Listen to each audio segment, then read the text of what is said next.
But already in our networked world, we have already the first major experiment taking place in making everybody nodes on this worldwide network. You all know what it's called. You all see it. Many of you may be on it. It's called Facebook.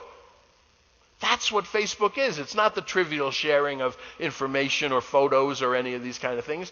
Facebook is our first experiment in being connected as people in the world. And it already has a seventh of the globe connected because it has 1 billion accounts. Now, what does that mean for education? What does that mean for us? It means this. It means suddenly, and this has all happened very, very quickly, which is why we have some issues with it. Suddenly, for this generation, for the first time, and for, of course, all the generations that are going to come after this generation, education is different. Our schools may look the same, but education, what it means to educate somebody, is now different. In this new context, education is no longer about teaching kids content in classrooms. That's not what education is anymore. It used to be. It worked very well for a long time, and many of us are very well trained in doing this. But that's not what education is. Education is about billions of extended brains all networked together in an atmosphere of VUCA and accelerating change.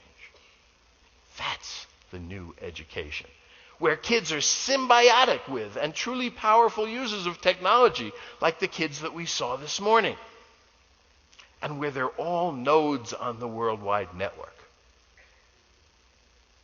And in this brand new context, we have to live and educate ourselves and work in totally new ways.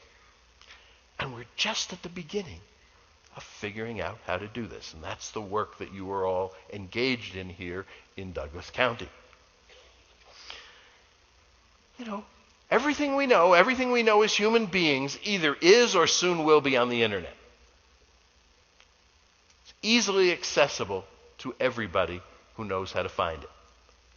So here's what's going on. This is, you see all those little words that I had? This is a tweet. Suddenly a tweet looks huge. This is a tweet I sent out. Education is becoming less dependent on courses, exams, and degrees, and more on people being linked worldwide to resources and to each other. And that tweet was retweeted over 1,000 times. Now, I look around and I realize that with all these changes taking place, there is often skepticism. Okay, will the skeptics raise their hand? They don't have to. There's fear. And it would be silly not to have those things because I have both. I'm often a skeptic and I am often afraid of these things. And sometimes we say, does this mean I need to change everything that I've learned how to do for all those years that I have been teaching? So you go to Yoda for when you need questions like that, and Yoda says, exact? That is not. In fact, I've stopped telling people to change at all. I'm not going to tell anybody to change. Why? Because nobody wants to. People hate to change. Absolutely, nobody wants to change. But what has changed is the context. There's nothing we can do about that because it has changed. So I'm going to invite you to do something you already know how to do and that you're all good at. Every single one of you. And that's adapt to that new context. We all need to adapt to the context of the 21st century in which we live. And there's good news. The good news is that we all know how to do it. Because we all adapt. Every single time we change schools or houses or cars or anything, anytime we make a change, we adapt. We figure out how to deal with this new situation. We do it every day. That's something that we as human beings are good at. So we can all pat ourselves on the back. So yes, feel the fear. We all have to feel the fear because it's changing so fast around us. But we have to do it anyway. And the most interesting part of that is that that's the definition of something we all want to have. It's the definition of courage. If you don't feel fear and do it anyway, you don't have courage. Courage is not just doing things, it's doing things in the face of fear. So teachers need to be, at these times, really courageous people. And educators need to be really courageous people, to have courage themselves and to encourage, give courage to their peers, to your peers, and to adapt to the world in which we and our students live. Because we live, folks, in turbulent times.